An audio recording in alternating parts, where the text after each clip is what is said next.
Сәлем баршаңызға. Достар, Instagram бойынша видеолар сериясын әрі қарай жалғастырамыз. Алдыңғы видеода біз Instagramның бизнес профиліне өтуді қарастырған болатынбыз. Бүгін бизнес профилдің артықшылығын қарастыратын боламыз. Бизнес профилге ауысқаннан кейін сізге өзіңіздің аккаунтыңыздың үстіңгі жақ бөлігінде диаграммалар туралы Insights деген бөлім жаңадан пайда болады. Бұл бөлімде сіздің профиліңізге қатысты статистикалық ақпараттар орналасады. Бірінші қабатында қанша адамға постыңызды көрсеткеніңіз, қанша адамға жеткені, яғни қанша адам профиліңізді көргені сияқты ақпараттар осы маңайда, осы бөлікте орналасады.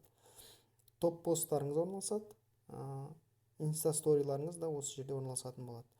Одан кейін ең маңызды ақпараттардың бірі сізге маңызды болуы мүмкін, себебі сіздің фолловерлердің статистикалық ақпаратын қадағалай аласыз. Ол үшін толығырақ білу үшін See More'ды басамыз. Сіздің нақты менің аккаунтымда қазір 341 фолловер бар. Оның 54% әйелдер, 46% ерлер.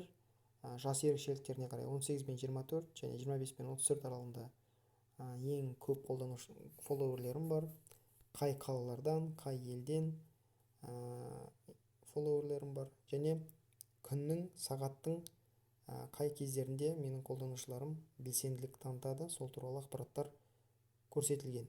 Егер де сіздің кәсібіңіз болса, міндетті түрде бизнес профильге ауысып, осындай статистикалық ақпараттарды қарап, қадағалап отыруыңызға болады. Бұл сізге үлкен мүмкіндіктер береді.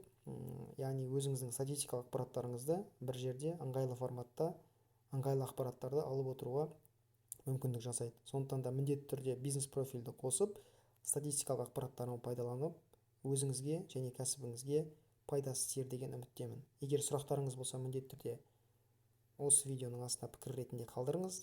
Егер де сұрақтарыңыз болмаса, онда міндетті түрде каналыма жазылып, лайк қойыңыз. Келесі видеода кездескенше.